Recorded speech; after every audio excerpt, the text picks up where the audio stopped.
All right. Is it going? Is it going? I don't know. Is there supposed to be a red light? I don't know.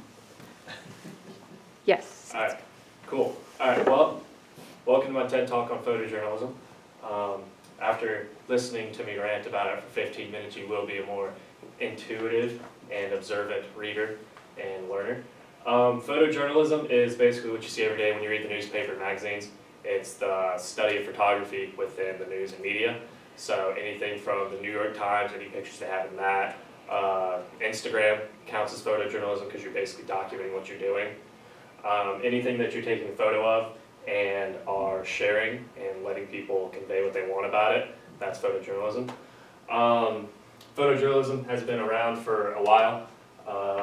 Didn't really gain popularity until 2000s is when it got really popular. 2000 when it got really popular. Yeah, 2000. From there, it kind of took off and photographs had a lot of meaning that time period. And then ever since then, with the addition of Instagram, Snapchat, Twitter, everything like that, where everybody can take a photo, it's really making people rethink, do we really need dedicated photojournalists within the New York Times and within Time Magazine? I'm trying to think of the name with that. So that's important. Can you go one slide? All right, so just a quick example. This is probably one of the most famous photographs ever taken, and this was recently. This is the Boston bombing.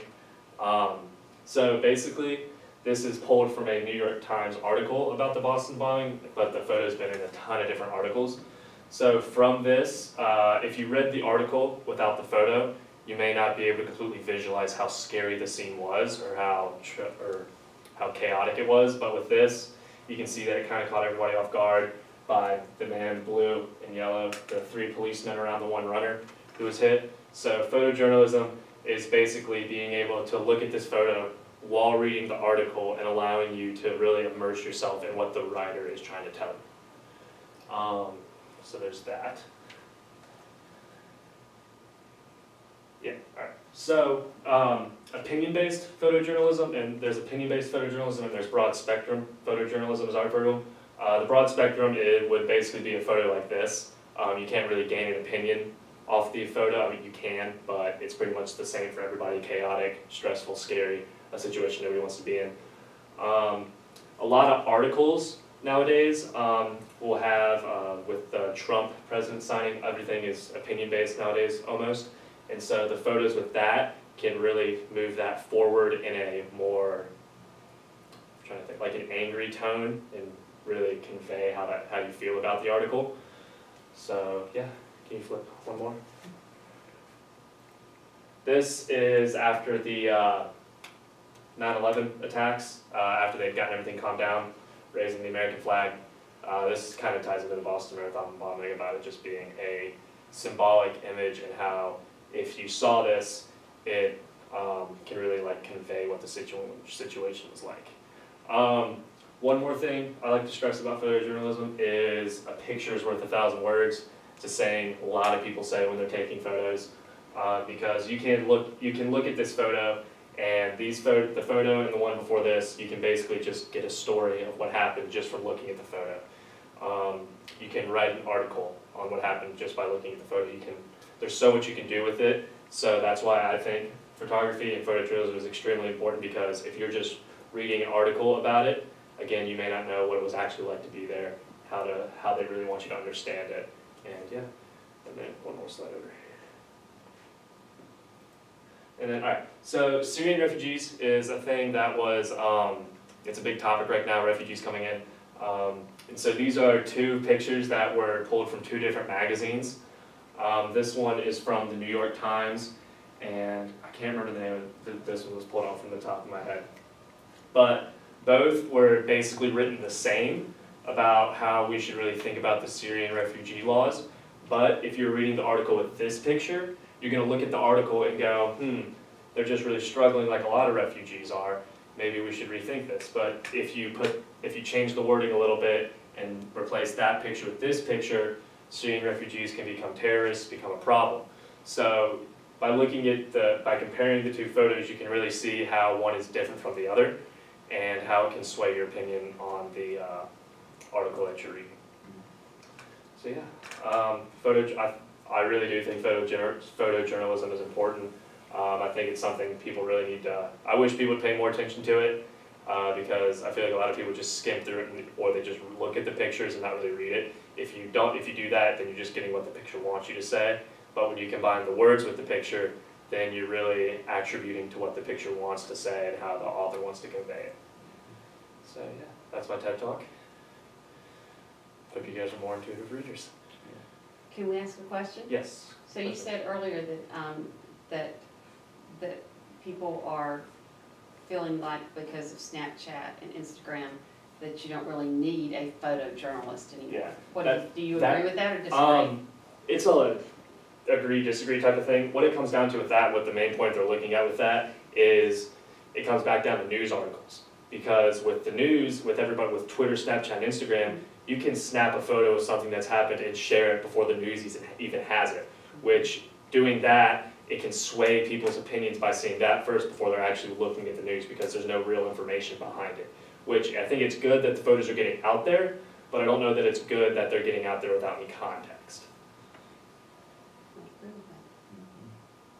So kind of building off of that, since you have technology, instantaneous, everybody's got a camera, on their phone, they can take instant pictures and get them out there. Do you feel like that,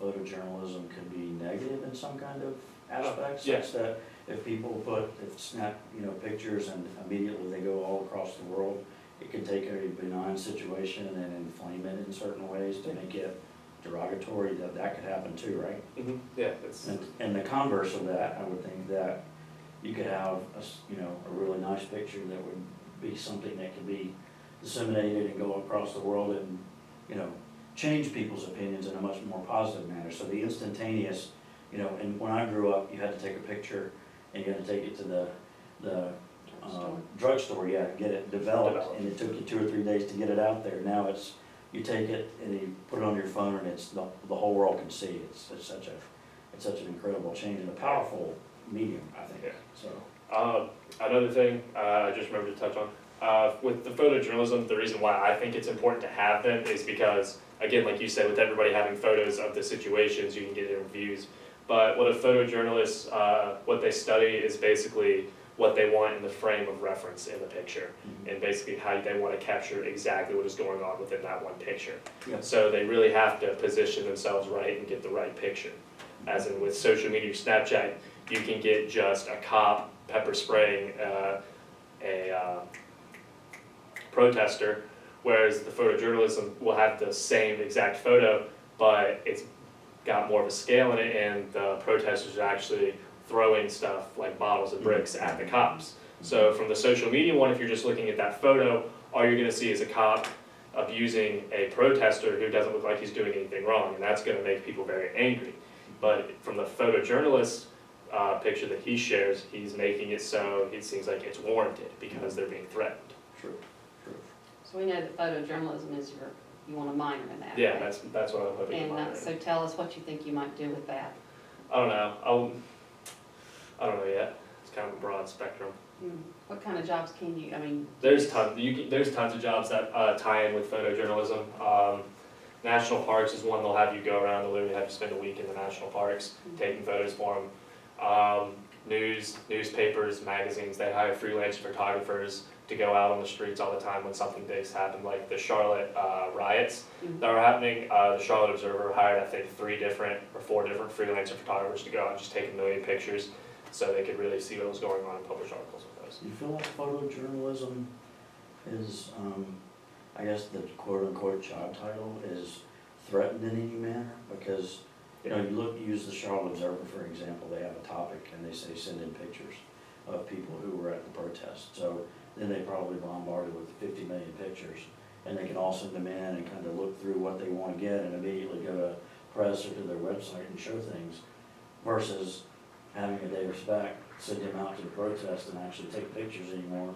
and It's paying almost for like, it? and pay him for it, versus if it's free content, they can get people to send it to them versus sending other folks. Yeah, that's why it's like, that's why it's gone downhill is again with like social media and everything, is everything can just be shared instantaneously. But to Everybody's your got a point, camera. if you're trying to, you know, shape an opinion or drive an opinion on a picture, a photojournalist knows what he's trying to shape, and he can try to get that picture and create that image that brings about those emotions and feelings. And so maybe there's value in that, right? So, not just somebody clicking a picture on a phone. Yeah. So, yeah. So, And you can collect the pictures for the view that we want to Yeah. take. Yeah, Yeah. exactly. so yeah. That's my TED Talk, photojournalism, pictures worth 1,000 words. Always remember that when you're looking and reading articles. Thanks for coming. Gotcha. Thank you. Good job. Sweet. Thanks, my wonderful audience. You got the camera, The Mom? stop button. Yeah, there should be a big red button. It's just this one. Good job, Davis. Thank you. Well, this says on off over here. Yeah, this is the one. Oh, that's the one. Oh.